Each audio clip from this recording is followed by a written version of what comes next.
In today's video, we're going to look at the top 10 most profitable categories on Amazon FBA, and as a special bonus, I'm going to tell you my top 3. Hey everyone, welcome back to AJ FBA. As I said, this video is all about the most profitable categories. Amazon originally started with Jeff Bezos purely selling books. That's what Amazon was all about at the start. People thought it would never work out. Well, those people were wrong. It is now the biggest selling online platform in the world. Multinational, every country, and they virtually sell everything now. Amongst other things, your TVs, your subscriptions, your cloud storage. It is truly one hell of a big beast. But what are the most profitable categories? Anyone that's in any sort of beginner forums or perhaps in our Deal Hunters chat group, things that people will talk about will be toys. Now this is Q4 or whatever, depending on what time you're watching this. Definitely, in my opinion, the sort of final quarter of the year, the lead up to Christmas, is very profitable in the toy market for obvious reasons. For Christmas, Santa's coming, toys are being bought. So that is where I predominantly try to change my focus. But as the seasons roll on and the times change, there'll be opportunities at any given time to capitalize. So when you're coming up to the summer, you'll start buying things like sun cream and sunglasses. When you're going into the winter, you're thinking about electric blankets, you're thinking about presents and toys. It's that old story, you buy your ice in the winter for the summer. Always thinking ahead is a good way to just capitalize no matter what sector it is. Just basic common sense sometimes will make the most profit. But in terms of every day, 365, what would be the best categories to be in? If we go to Jungle Scout here, which is another app that you can use, there's many of these ones, but this is a great article here just to sort of talk about the most profitability, which Amazon product categories are most profitable to sell in. And it goes on to say here, the average profit margin is 15 to 26%. Deal Hunters though, that's not the case. We guarantee a minimum of 25%, so most people are between 15 and 26. Anyone that's in the Deal Hunters is getting better than that, and don't forget, I'll get it right in there, the promo is down below. You can get access to the free chat, to the free Telegram group, guys. Free deals. What have you to lose? Click the link, get in. First on the list is the most profitable category then is handmade, uniqueness, things that people just can't buy and repeat. You have to put effort in to make these products. They're going to be the best selling, always will be in my opinion. CDs and vinyl, which probably people are a bit surprised by, but the reason being is that it's pretty much dead. CDs and vinyl, nobody really uses anymore, so you can understand why that would be profitable. It's more of a niche now, a real specialized niche, and that would explain why that sits at number 2 now. And apps and games can be quite unique, a lot of different brand names, all that kind of thing. So that's a specialized kind of thing. Usually it's a bit more expensive to get in, so a lot of people don't be selling it. High profit margins, usually can get good discounts at times. So apps and games, absolutely. Industrial products and scientific products, again, specialized type of thing. Luggage and travel gear, such a big luxury expense, and it will probably fall into what I was saying at the start of the video. People are buying these things in the winter when the travel season's down, anticipation, so that's why the profit margins are so good, because you're buying at the right time, seasonal. The next one is groceries and food. Thing is with groceries is your local stores usually offer great deals at times if you buy at the right time, and I've done videos where I talked about Tesco's, share the link to the video, you can go in and watch it. You can bundle stuff, you can do different things. There's cute ways around making groceries very profitable, which I do like. Video games, feel like I've already touched on that. Arts, craft and so on, again, feel like that's kind of tied into the previous ones.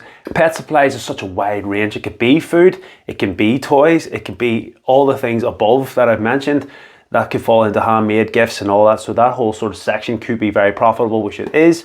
Musical instruments, again, specialized, perhaps that's a customized thing, special, limited edition. There's all sorts of wide range of things there that could be all in. And while it's not in the top 10, beauty and baby is your other go-to. Everyone sort of says is the top ones, and I thought that was quite interesting, and it made me think, well, that's the top sort of 10 most profitable ones, and that's not to be confused with the most popular or common list. That's for another video. These are the most profitable deals. The 3 most profitable categories that I have found through my business, and these are in no particular order, is number 1, toys. I like toys because they do sell all year round. I do like them because I can spot a bargain and I have great local suppliers. So that's the other thing, is perhaps because I have got suppliers, it's because I do have the conversations and the tricks and the trades to kind of get my head around, well, how can I get the best source, the best product deals?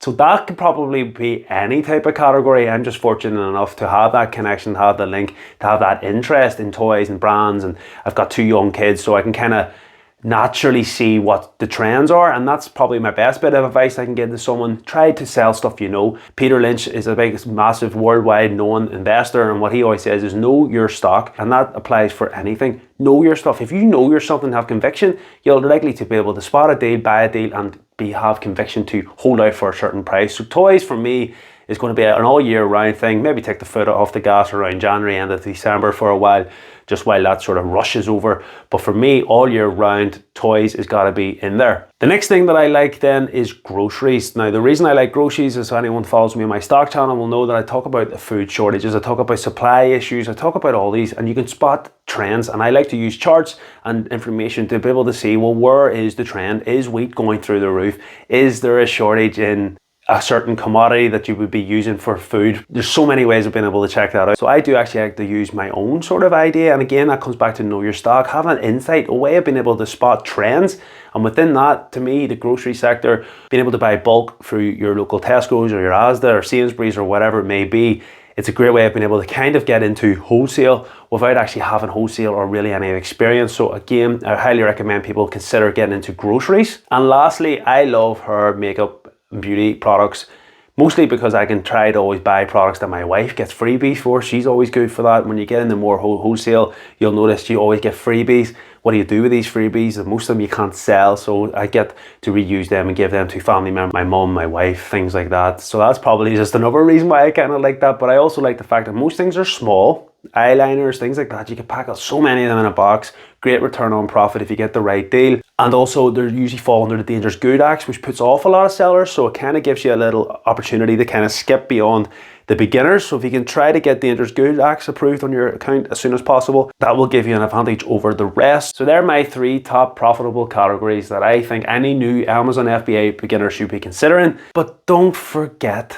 if you can't be bothered looking for the categories, you don't understand what's gated, what's ungated, dangerous goods, how do I get approved, I need help, I need this, the Deal Hunters is there, guys. It's a free link. Click it, get on. You can see what we're about, and if you're interested, there is the paid subscription, but honestly, the free one, nothing ventured, nothing gained. I will catch you in there. Shout out to all the new Deal Hunter members. We've got our new brand logos all coming out this week. Really excited for the 2023 when we go officially live. Bear in mind, we are not even properly live until 2023. So get in early, get the best deals, get the best prices. Definitely at least get in for the free one, and I will catch you in the next video. And if you're thinking about that next video, I check out the playlist. All beginner videos, all going to help you massively set up your Amazon FBA journey. I will catch you in the next video, guys. Peace.